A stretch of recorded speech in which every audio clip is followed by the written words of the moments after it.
I wanted to talk to you this morning about someone that you may not know about. Her name was Leonora Eveline Piper.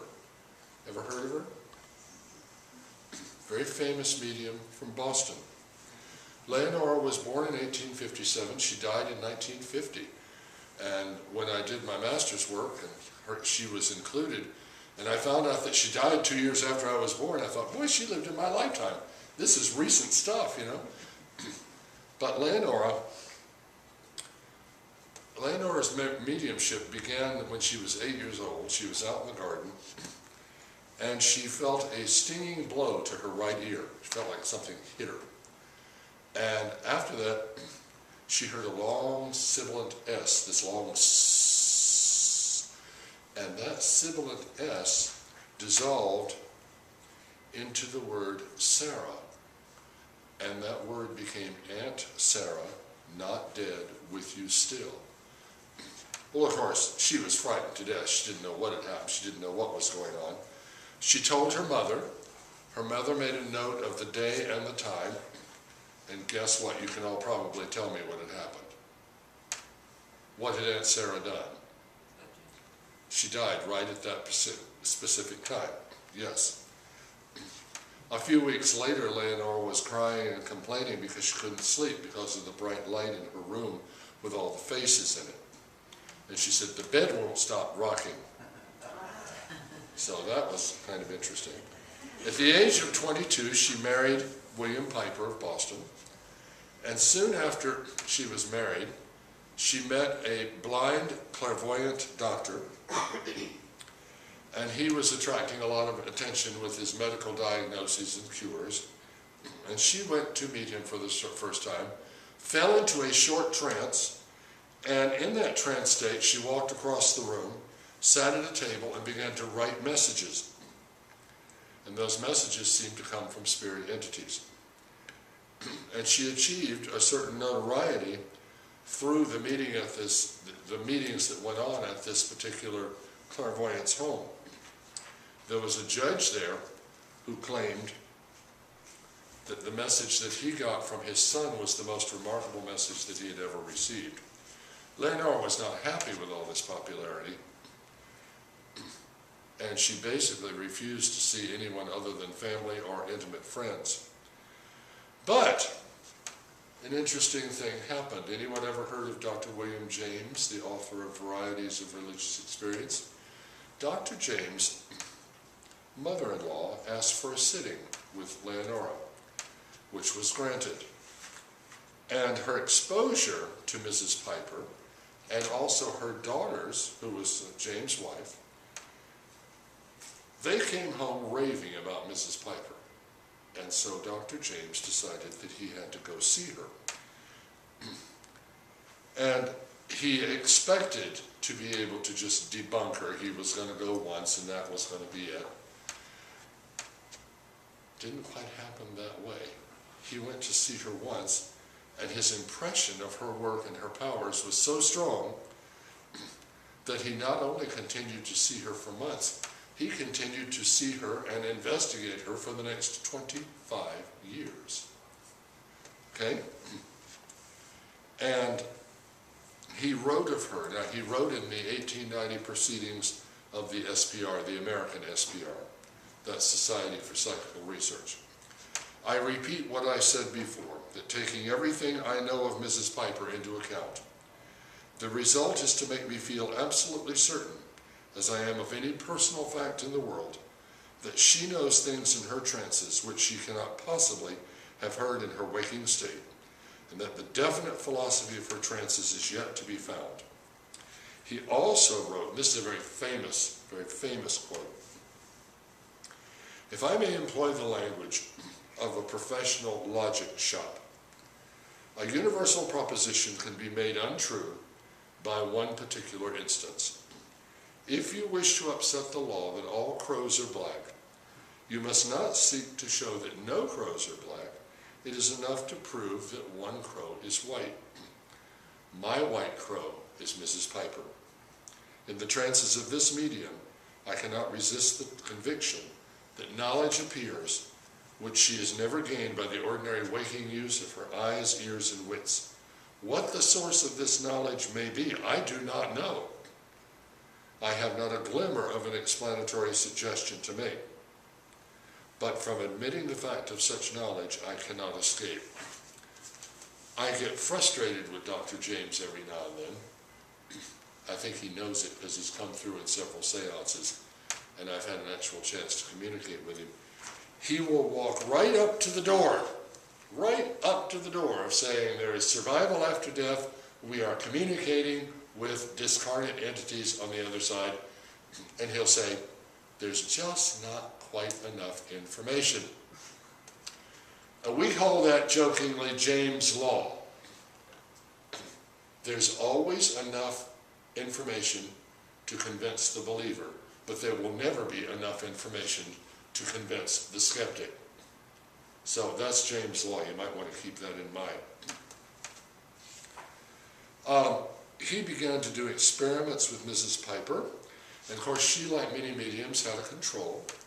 That control was a French doctor named Finouille, and he gave the impression of being inherited from this clairvoyant blind doctor that she had worked with. He was not Piper's first control. He was preceded by an Indian girl. Now, I think the Indian girl's name is funny. Her name was Chlorine. That tickles me. She had Commodore Vanderbilt, she had Longfellow, she had Lorette Pincini, and she had J. Sebastian Bach. Well, that interests me. I want to know about why J. Sebastian Bach came through to her. I'm a musician. So anyway, Finouille claimed to have lived from 1790 to 1860, and when she slipped into trance and when he took control of her, her voice would change into his deep, rough, country-flavored French accent. Her personality would change from a very eager to please, very well-mannered, very cultured lady into a very abrasive, forceful person. James never found any proof that a Dr. Finouille had existed. And you all know that there's been investigation of many mediumistic readings, and we found the people that were referred to had lived. We found their burial places, things like that. We've never found any proof for Dr. Finouille. Also, the interesting fact, Dr. James spoke fluent French, and he would start to address Dr. Finouille in French, and Finouille did not speak very good French. So that was kind of funny. We enjoyed that. He remained her control from 1884 to 1892. In the early days of her trance mediumship, she communicated by voice rather than by writing. And sometimes, as with many mediums going into trance, there are convulsive movements. And once they get there, they don't react to stimuli, like having ammonia or a needle in their hand or things like that. Finouille relied on slang and profanity that was certainly not characteristic of Mrs. Piper. By the end of his time, around 1892, she was communicating more by automatic writing than she was by speech. By the time we get to 1892, there is another control that is taking control. His initials, he is known as GP. Now, he is George Pelham or George Pellew. I found both names, both spellings. He was an acquaintance of Richard Hodgson. Now, I'm going to jump off of this and go back to something I said yesterday in the workshop.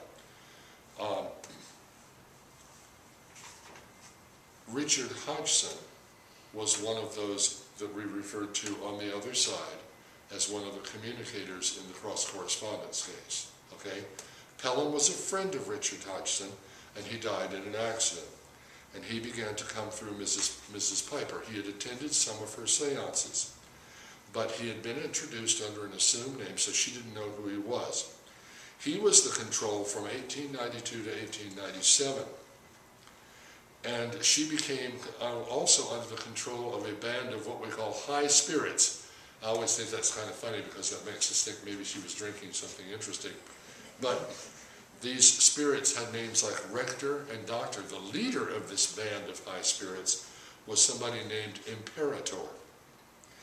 And the content shifted away in these readings from evidential communication to very scientific lectures and philosophic lectures. It reminds one of Casey, because early Casey dealt with evidential material and dealt with medical material, and then moved into, all of a sudden we're getting life readings, you know, you were this, and then you were this, and you were this, all that kinds of stuff. So anyway, we had GP. Richard Hodgson also died in 1905, and he liked Mrs. Piper very much. And he said that if he was going to come back, that he would come back through her. Mrs. Piper was taken to England because we were in an era with Dr. James and the SPR here and the SPR in England, where we were testing everybody. We were checking everybody out. They took Leonora to England, they took Eusapia Palladino to England, they brought Eusapia here.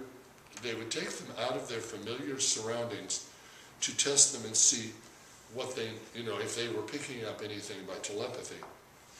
And Mrs. Piper didn't know anything about England. She didn't know anything about English politics. She didn't know anything about English people. And she was taken to Cambridge, and that's where she did her work. And she convinced William James of the reality of ESP, but he was uncertain about survival still. He's the one that we named James Law after. And Frank Podmore, one of the researchers also with the SPR, he wrote about the GP impersonation, the GP control. He said the impersonation, if it were an impersonation, and not the actual GP manifesting itself through Mrs. Piper's organism, was consistently and dramatically sustained. So you have the GP control. William James thought the Hodgson control was so important that he actually wrote a report on Mrs. Piper's Hodgson control and submitted it to the SPR. So there was a lot of information there. Mrs. Piper is important in the history of psychical research for at least 3 reasons. 1, she is the first to provide substantial evidence for the possession of some paranormal faculty. 2, the records of her case are unsurpassed in quality and detail. In fact, if all the papers of the proceedings for the society were collected, they would fill several large volumes, just the papers on her. 3, she is one of the few mediums whose tranche speech and writings have been subjected to serious and extensive psychological analysis.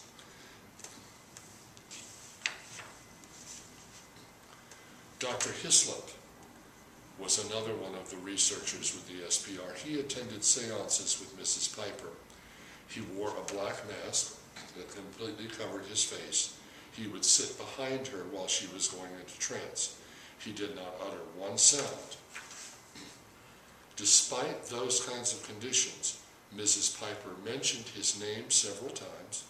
She gave names of so many of his family members that it took him more than 6 months of letter writing to his kin in a small Ohio town to verify all the information that was told to him in that one reading. When Mrs. Piper died in 1950, being a very old lady of 93 years old, the majority of researchers who sat with her were more than willing to agree with William James' statement. I wish to certify here and now the presence of a supernatural knowledge, a knowledge the origin of which cannot be attributed to ordinary sources of information, that is, to our physical senses. As the work with Mrs. Piper went on, it became clear that many of her phenomena could not be explained away in terms of usual suspects. Fraud seemed easy to rule out. Mrs. Piper, again, as I said, was a well-educated, very cultured Bostonian woman.